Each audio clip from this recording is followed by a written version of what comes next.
Assalamualaikum warahmatullahi wabarakatuh. Salam dan bahagia Bapak Ibu Guru Penggerak. Saya Asep Kurniawan, calon guru penggerak dari SMK Negeri 5 Palembang.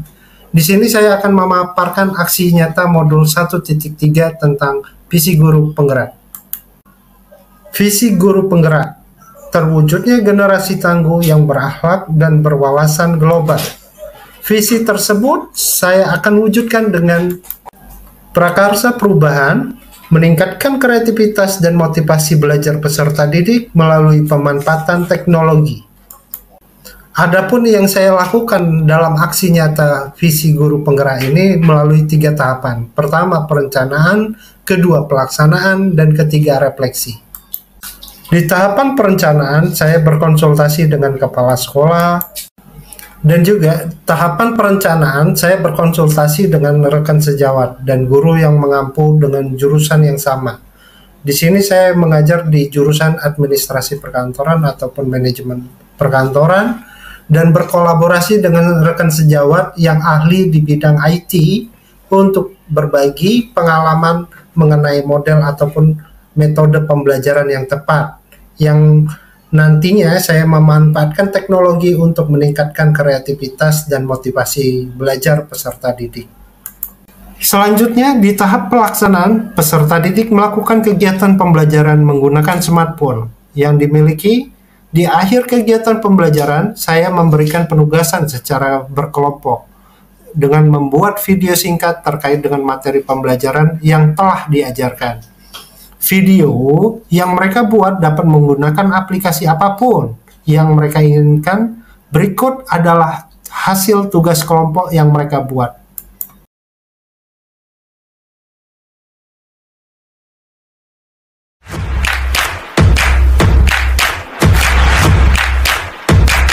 Guys, kami dari Kecebong, kece dan tidak sombong.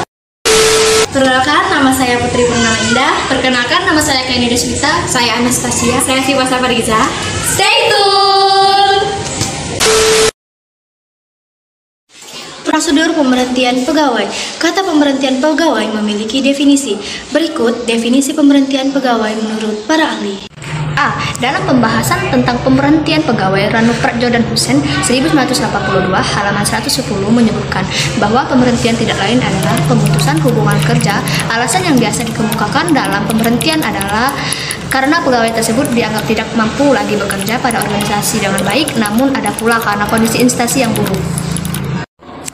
Menurut I.G. Wursantos 1988 ayat 187, pemberhentian didefinisikan sebagai pemutusan hubungan kerja antara seseorang atau beberapa orang pegawai dengan perusahaan yang timbul atau terjadi karena perjanjian kerja yang mengakibatkan atau yang bersangkutan kehilangan status sebagai pegawai.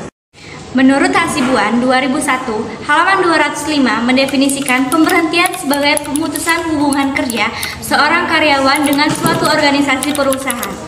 Artinya, keterikatan kerja karyawan terhadap suatu perusahaan berakhir. Dari pengertian berikut, dapat disimpulkan bahwa Sekian presentasi dari kami. Siate Mulikayu, thank you.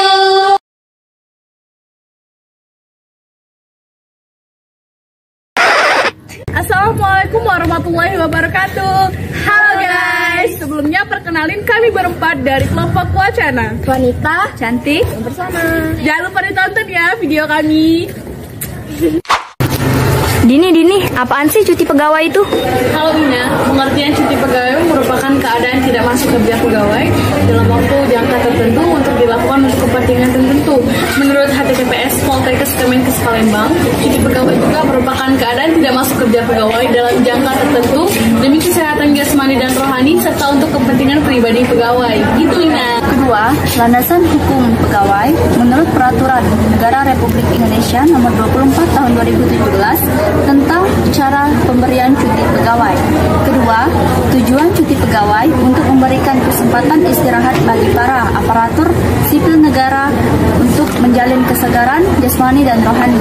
Ketiga, yaitu manfaat cuti pegawai. Pertama, akan menjadi lebih bahagia. kedua, bisa meningkatkan kemampuan kerjasama. Ketiga, bisa meningkatkan produktivitas kerjasama. Halo guys, di sini aku mau jelasin jenis-jenis cuti pegawai nih. Cuti pegawai terbagi menjadi 7. Yang pertama ada cuti tahunan. Seorang ASN dan calon ASN yang telah bekerja paling kurang selama 1 tahun secara terus-menerus berhak mendapatkan cuti tahunan. Lamanya cuti tahunan adalah 12 hari kerja. Nah, yang kedua ada cuti besar nih.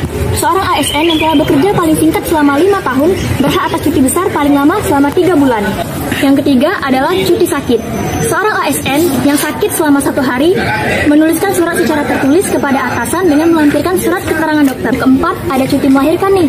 Seorang ASN yang sedang melahirkan anak pertama sampai anak ketiga diberikan cuti melahirkan selama 3 bulan. Sedangkan untuk anak keempat dan seterusnya diberikan cuti besar. Baiklah, aku mau melanjutin yang dari Bina tadi nih, yang nomor 5. Cuti karena alasan penting. Cuti karena alasan penting lamanya itu akan diberikan oleh pejabat selama 1 tahun. Dan ada lagi cuti bersama. Cuti bersama misalnya presiden akan menetapkan untuk cuti bersama. Dan yang terakhir nih, cuti di luar tanggungan negara. Cuti di luar tanggungan negara itu akan diberikan maksimal 3 tahun.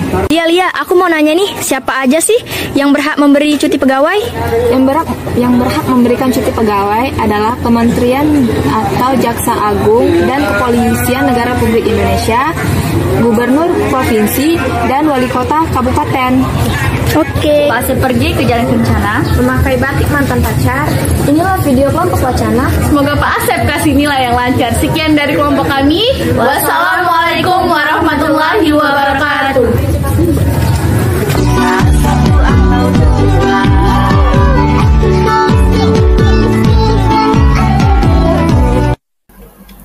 Di tahap refleksi, saya mencari tahu kelebihan dan kekurangan metode pembelajaran yang saya lakukan agar dapat diperbaiki pada pembelajaran selanjutnya. Demikian aksi nyata ini saya buat, semoga dapat meningkatkan kreativitas dan motivasi belajar peserta didik. Terima kasih, salam dan bahagia. Wassalamualaikum warahmatullahi wabarakatuh.